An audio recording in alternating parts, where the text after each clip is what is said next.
My mother-in-law sat across from me in a beige office chair in my office on a Tuesday afternoon in March and asked me to save her husband's company. 3 years earlier, at her dining table on Corbin Lane, in front of 11 people and a turkey she'd basted with her mother's recipe, she told the whole table I wasn't smart enough to manage money. Her exact words were, "Some people just aren't built for numbers." Then she smiled at me over her wine glass. I want to tell you what happened in between those 2 afternoons. Not because I need you to feel sorry for me. I don't. I want to tell you because of one detail Patricia Whitfield never figured out. Not once.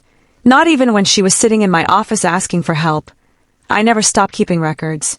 Not for revenge. Just because that's who I am.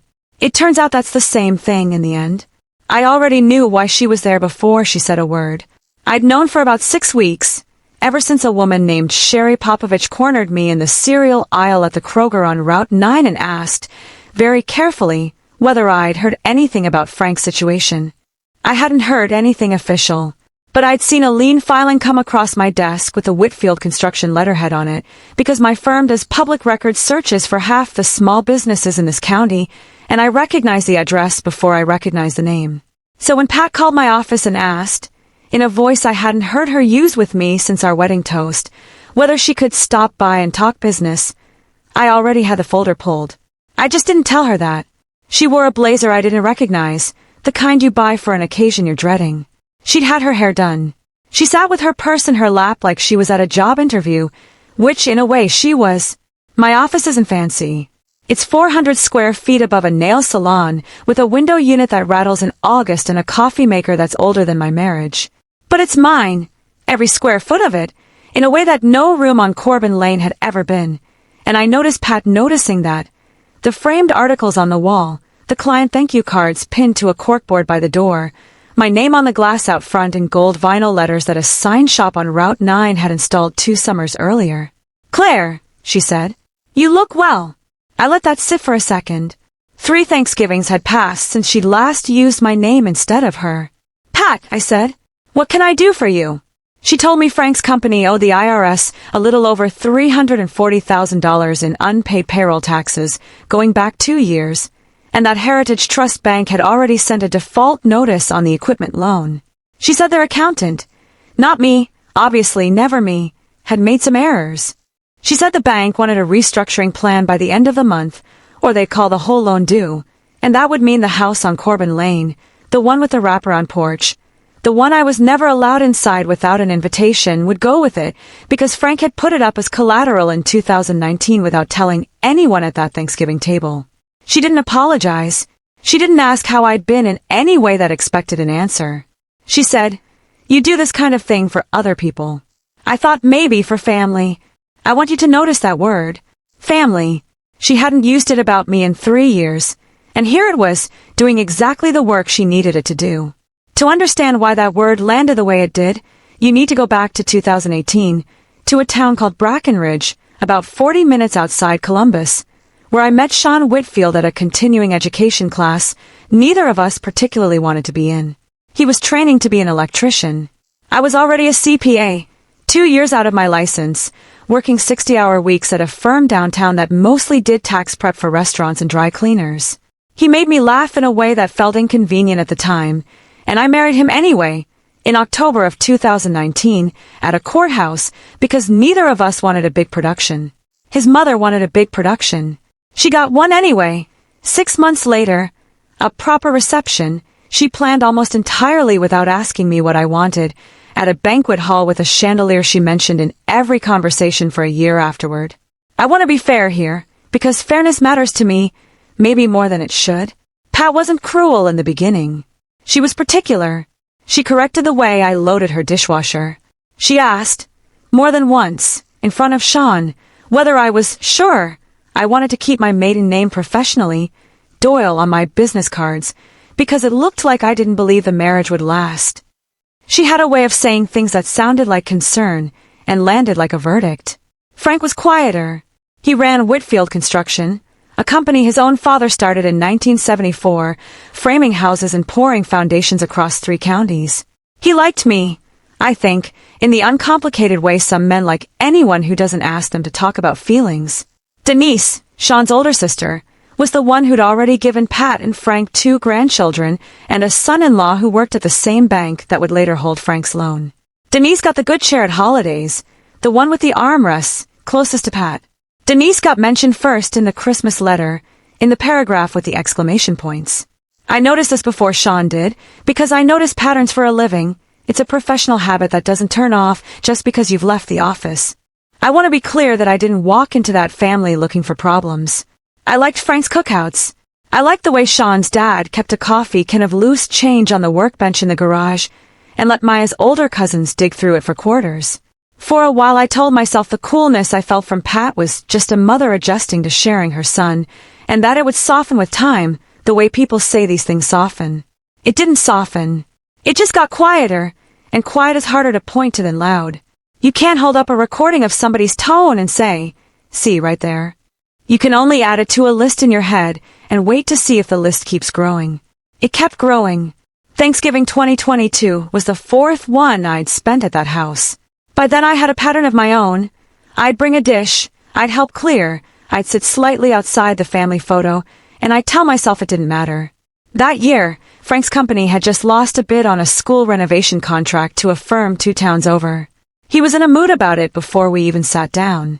Somewhere between the mashed potatoes and the pie, Denise's husband, Todd, made an offhand comment about interest rates, and Pat said, mostly to fill space, "Well, Claire would know about that. She does taxes." I said something small. I don't even remember what. Probably that I did advisory work, not just taxes, because by then I'd started taking on small business clients on the side. Pat laughed. Not a mean laugh, exactly. A performing one, aimed at the table. "Advisory," she repeated. "Honey, some people just aren't built for numbers.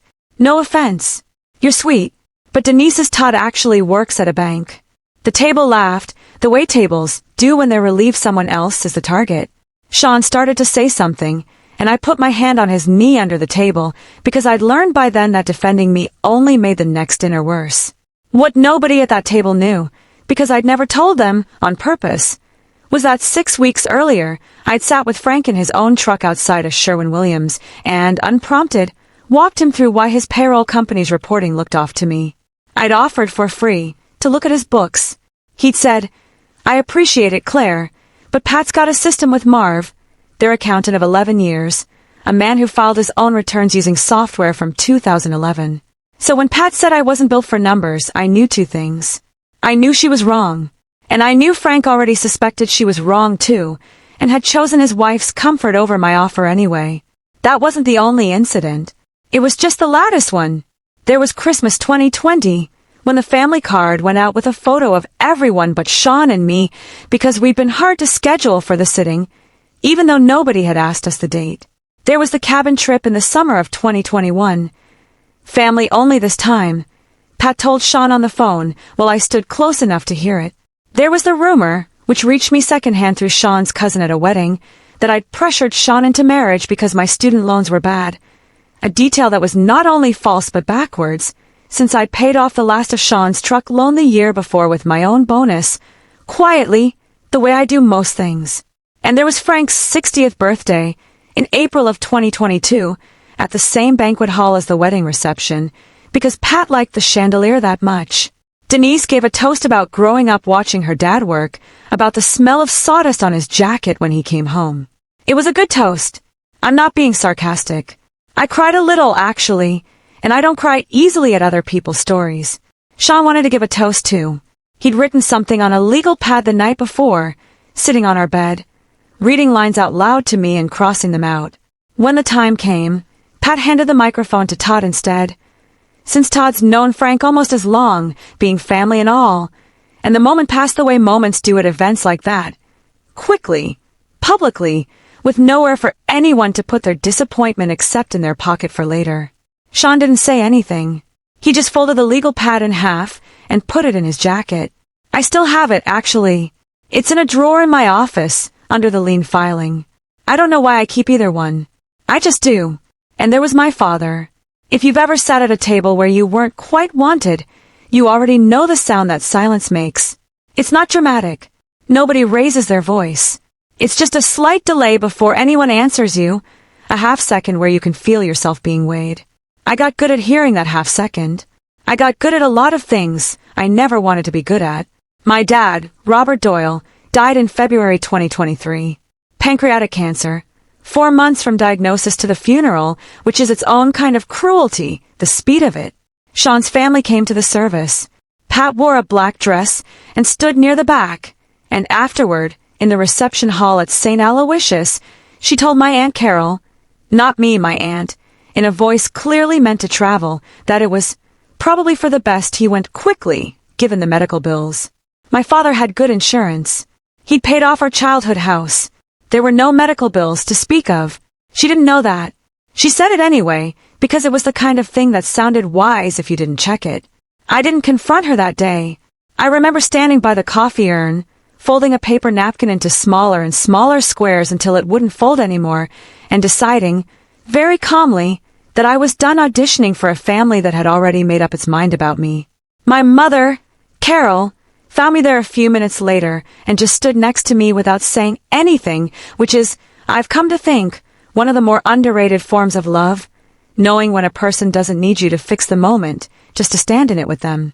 Sean heard about the comment from my aunt a week later, at our kitchen table, over reheated lasagna from the funeral casserole rotation. He went quiet for a long time, and then he said, I should have seen this sooner. I told him he didn't owe me a confession, and he said, I know. I'm giving you one anyway. That's the kind of husband he turned out to be, in case you're wondering why I stayed married into that family at all. I wasn't staying for Pat. Sean and I stopped going to Corbin Lane after that. Not with a scene.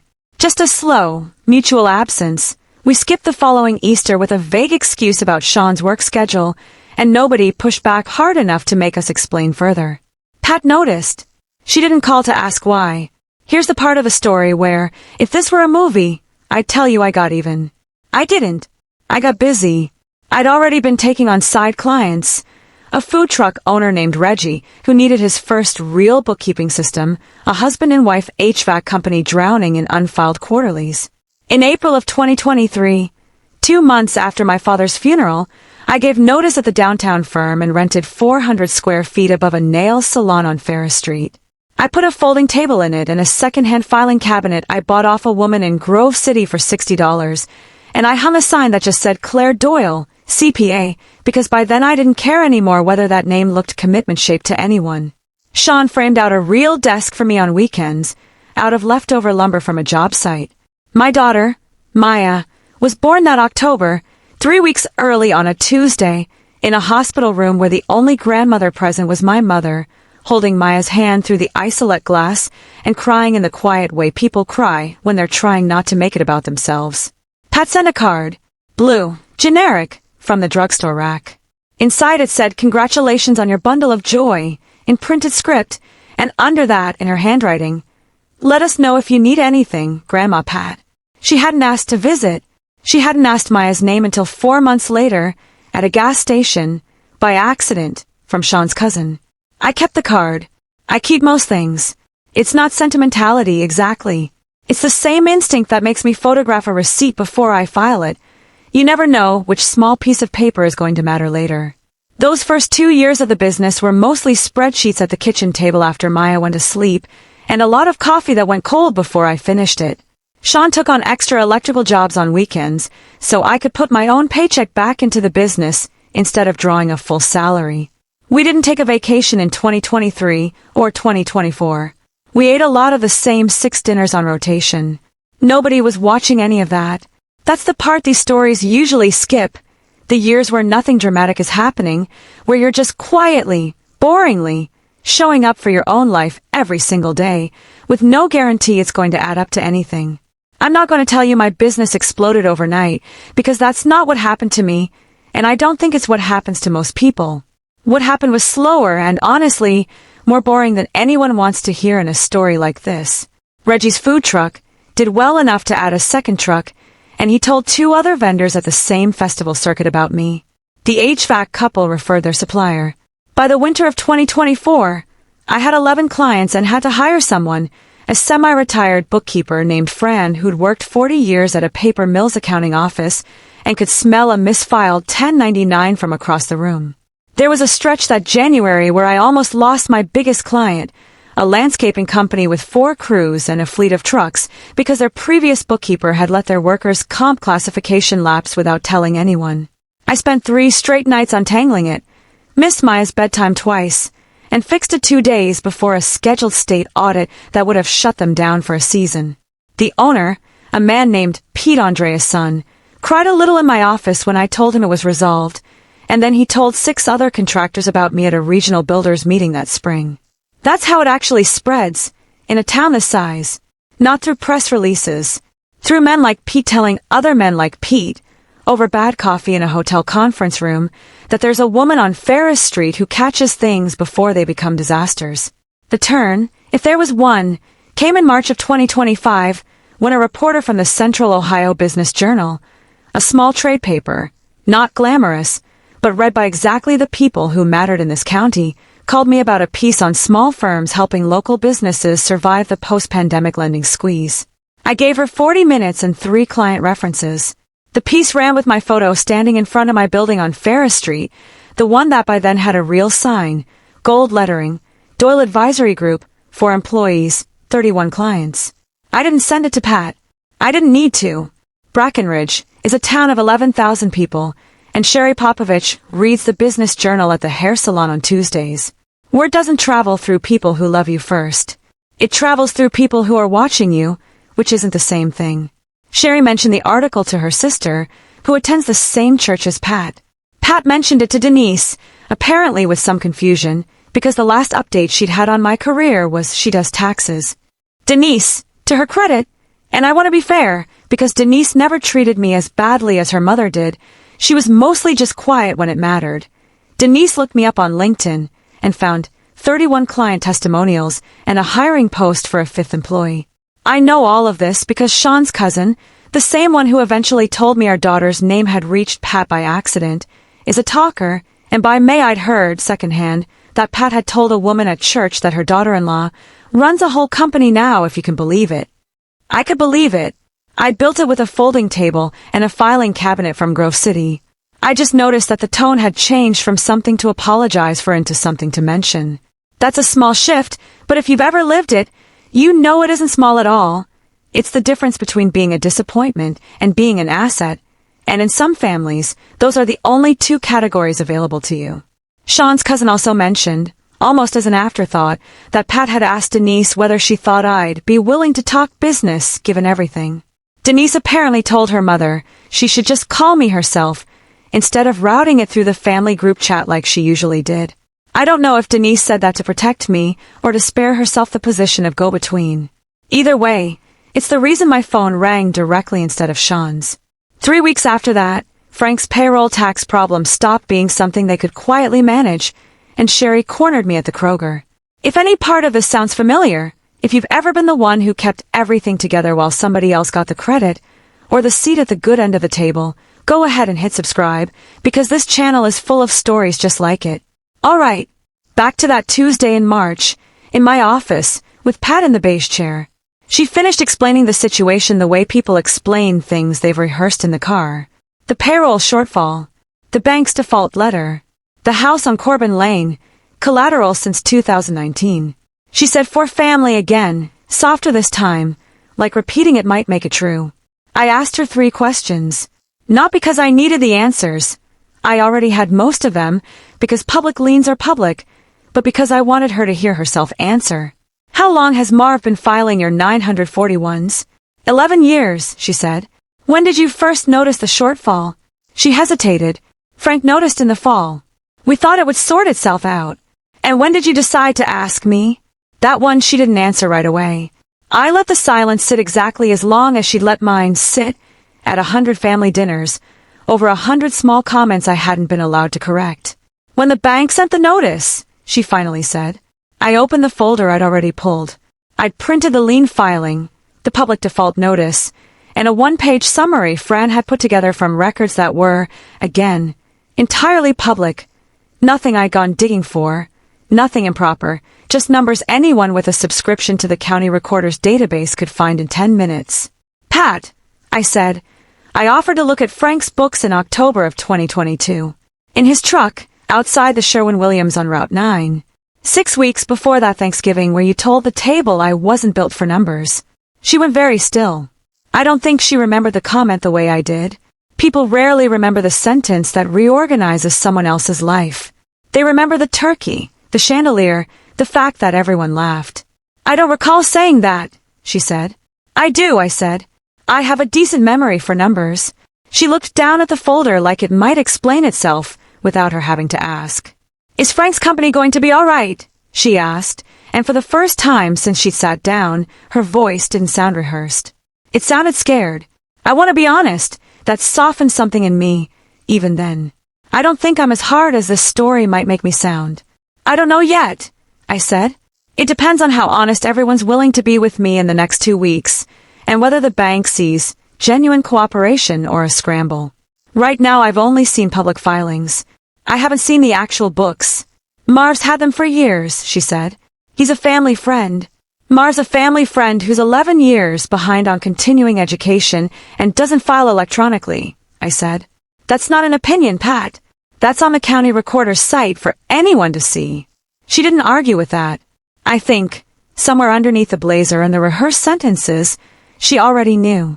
I want to pause here and say something plainly because I think it matters more than the rest of the story. I wasn't trying to hurt her in that office. I want you to understand the difference between using the truth as a weapon and simply refusing to let someone rewrite it. I did the second thing. That's all I did. It felt like enough. Here's what didn't happen. I didn't write a check. I didn't take on Frank's company as a client for free, and I didn't personally guarantee anything, because I'm not in the business of rescuing people who spent 4 years deciding I wasn't worth including. Here's what did happen. I told Pat that Doyle Advisory Group takes on new clients through the same intake process as everyone else, an initial consultation at our standard rate, a full review of the books, and no promises before we've seen the numbers. I told her Frank was welcome to schedule that consultation himself, as a business owner, not through her. She looked at me like I'd changed the terms of an agreement she didn't know she'd made. I thought, she said, since we're family. You weren't treating me like family 3 Thanksgivings ago, I said. Not sharp, just true. I'm not going to start pretending otherwise because the bank sent a letter. Frank did call, 2 days later on his own, sounding smaller than I'd ever heard him. I took him on as a client. I charged him what I charge everyone. Fran and I spent 11 days going through Marv's filings and found what I'd suspected back in that truck in 2022, misclassified subcontractors, 3 years of shorted payroll deposits, a mess that was fixable, but only barely, and only because someone caught it before the bank foreclosed. We negotiated a payment plan with the IRS and a 90-day forbearance with Heritage Trust, using the same loan officer, as it turned out, who happened to know Todd. The house on Corbin Lane stayed in the family's name. Frank sold the second work truck and one of the older excavators to cover the initial IRS deposit, and Fran set up a real payroll system that flags discrepancies automatically instead of trusting a man with software from 2011. It wasn't a clean fix. It took until August, and there were 2 weeks in June where I genuinely wasn't sure which way the bank would go. But it held. I want to be honest with you. I could have let it go the other way. I chose not to, not for Pat, and not even really for Frank. I did it because Maya has grandparents on that side of the family, and I decided a long time ago that I wasn't going to let my daughter inherit a war she didn't start. But I didn't invite Pat to dinner. I didn't go back to Corbin Lane for the next holiday. Some things, once you see them clearly, don't go back to looking blurry just because the crisis is over. Pat and I are polite now. She calls before she visits Maya, and she asks. She's never again told me I wasn't built for numbers, though I don't think that's growth so much as evidence. She knows now. Evidence has a way of ending certain conversations permanently. Denise and I are closer than we ever were, oddly enough. She called me after everything settled and said quietly, I should have said something back then. At the table. I told her I appreciated that, and I meant it, but I also noticed I didn't need her apology the way I might have needed it 3 years earlier. Time doesn't just heal things. Sometimes it just makes you need certain people less. I think about that Thanksgiving sometimes, not with the sting it used to have, but the way you'd look back at an old photograph of a place you don't live anymore. Pat didn't come back because she missed me. She came back because I'd become useful. I don't say that with bitterness.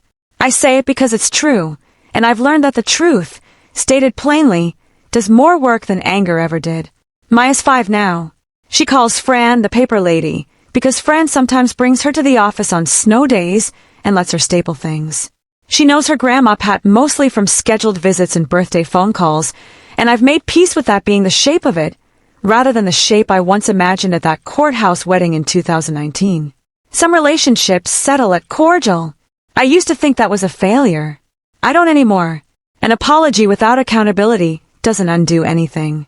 What undid it, if anything did, was a folder with a lien filing in it, and a woman who never stopped keeping records, not out of spite, just out of habit, the same habit that built a folding table into a company with a gold sign on Ferris Street. Family, I've decided, isn't the people who share your Christmas card. It's the people who show up before they need something from you. If you made it this far, I'd genuinely like to know, if someone disappeared from your life while you had nothing, and only came back once you'd built something worth having, would you help them anyway? Where would you draw the line and why? Tell me in the comments. And if you want more stories like this one, subscribe. There's a lot more where this came from.